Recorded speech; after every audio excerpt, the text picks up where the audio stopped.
Strategic planning goes hand in hand. It's really mind-boggling to me how many businesses get bootstrapped together with absolutely no plan. Now, don't get me wrong, some people have pulled it off and been really successful at it, but trust me, it doesn't usually last for long. The minute that their hobby becomes a viable business, the business strategy really does come into play.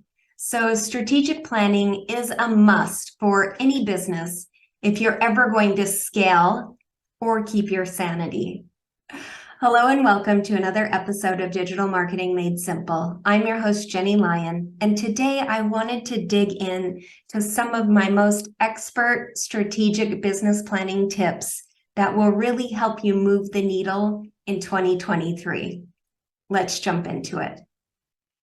So strategic planning really helps you set goals and the direction of your business and helps with long-term planning, assessment management, and risk management. So strategic planning really enables you to make decisions that are in the best interest of your business. So it's really essential to plan ahead so that you don't find yourself in a situation where you have no idea what to do next. This will really ensure that your business is always moving forward and growing. So let's talk more about the revenue stream strategy. So the revenue stream strategy is really all about sales and marketing.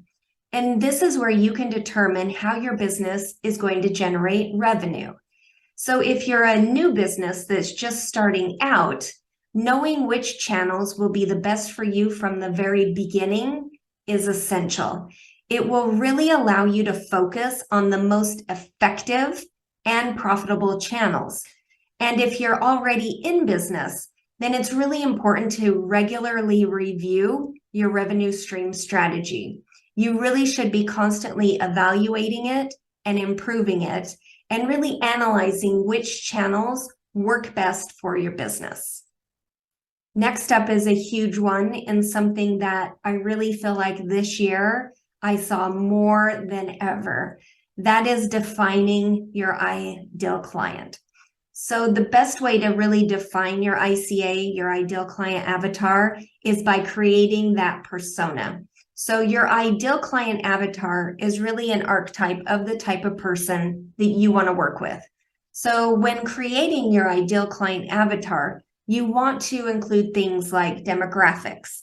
So you want to think of things that are going to matter the most to you and any other relevant information about the kind of person who would be interested in working with your business. So it's really important to keep in mind that your business will only be successful if it can attract the right people.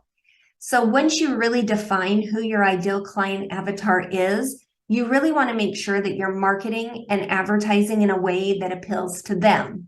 So that can mean things like testing different messages on two groups of people to see which one performs better. And if you've been in business for some time, then each year it's a really good idea to create a new version of your ICA to really make sure that you're staying in step with the times. And if you still find yourself struggling with who is my ideal client, then I do have some resources on the website. So you can jump over to jennielyon.com/ICA, and I have a workbook and template that can really help you to start to dial in on who that ideal client avatar is. Next up is you want to identify the top 5 priorities for your business in 2023. So this will really help you focus on what's most important and stop wasting times on things that don't matter. And if you have a team of people that are working with you, you want to get each one of their top 5 priorities and then compare them against yours. You want to make sure that they all align. So if they aren't, then you want to talk about why. Why do they differ? And see if there's anything that can be done to align them. This overall will really help to align your business goals with the goals that your team members see as the goals for the business as well. All right, next up is to identify the milestones and goals. So when you're thinking about where you want to be in the coming year, as far as marketing, your team, your revenue, you really want to start there and work backwards to identify what those milestones and goals are that you need to achieve. So this will help you to prioritize what you need to do each year and create a roadmap for reaching those specific goals. It's also really important to identify what you want from each milestone. So for example, if one of your milestones is building a 5-person team, then you really want to focus in on defining roles, hiring talent, onboarding new employees. You get the idea. Okay, next up is decide on 1 to 3 marketing tactics that are going to be most important for your business, and then double down on those. So this includes developing a strategy for each tactic, writing content, scheduling social media posts, and sending email newsletters. You want to make sure that you focus on the most important tactics first, because you don't want to spread yourself too thin by trying to do everything at once. Then as you work your way through your marketing to-do list, it's really important to be realistic about the time that you have available. And if your business is just starting out and you don't have like a full-time marketing person or a marketing team helping you, then you really will be wise to focus on getting 1 or 2 things done each week so that you can make sure that they're done and done well. Okay, next up is client acquisition strategy and client retention strategy. So the client acquisition strategy is really how you plan to bring in new clients or customers.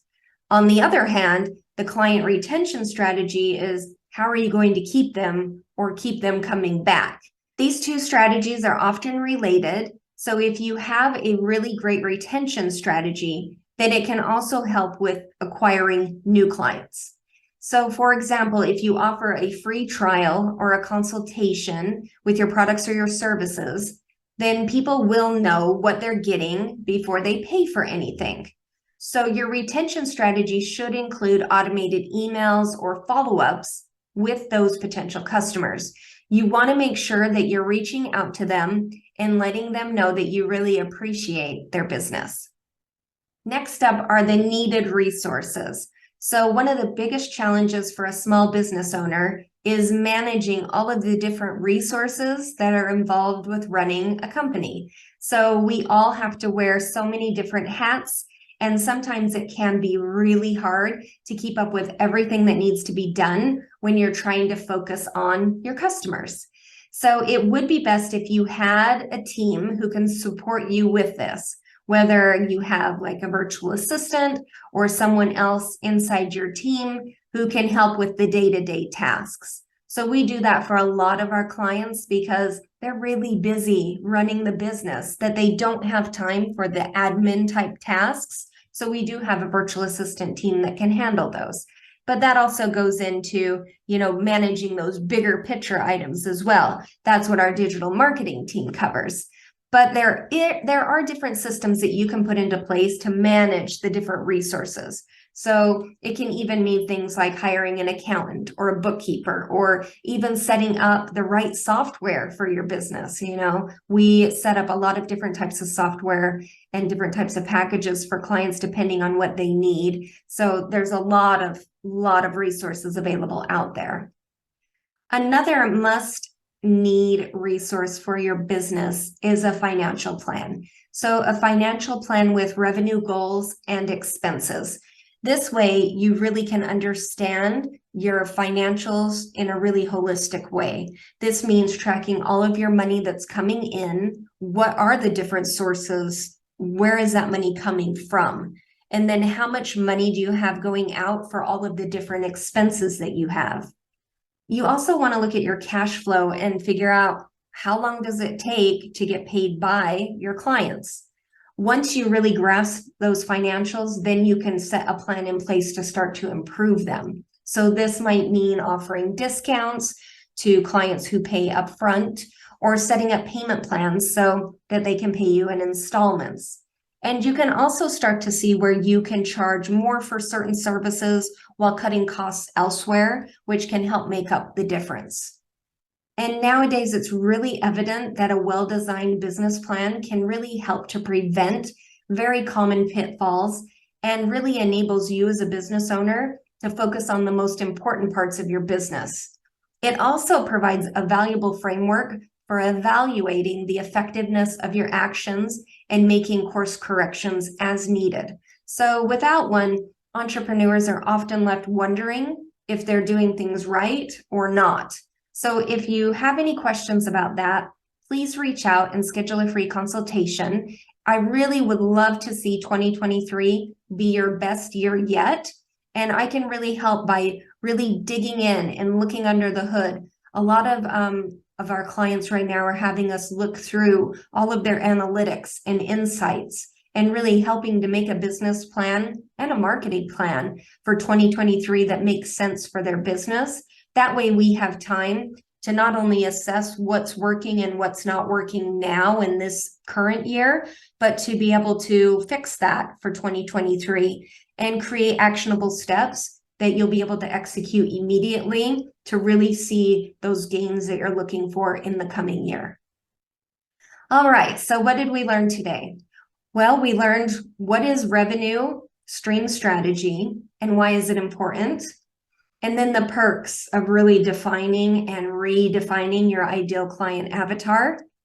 Then really identifying those top 5 priorities in your business and the importance of building milestones and goals around those priorities. Then, of course, you want to pick your top 3 marketing tactics that are really going to move the needle and really dive in and dig into those before you add anything else. And then make sure that you have strategies in place for acquiring new clients and retaining the ones that you have. And then, of course, we talked a little bit about some different types of resources that will really have you moving in the right direction for the coming year. And of course, it's time. It's time to jumpstart the new year. So please, again, reach out, schedule a free consultation with me. You can always do so at jennylyon.com/chat, and we can really make a plan that is going to make 2023 your best year yet. All right, well, I hope that you found all of these tips really helpful. I really tried to pull in some really great strategic business planning tips. So make sure that you grab the free business planner that we have available at jennylyon.com/business planner and really dig into it and think about what you need to put in place to move that needle forward in the coming year. All right, well, I'll see you next time on another episode of Digital Marketing Made Simple. See you soon.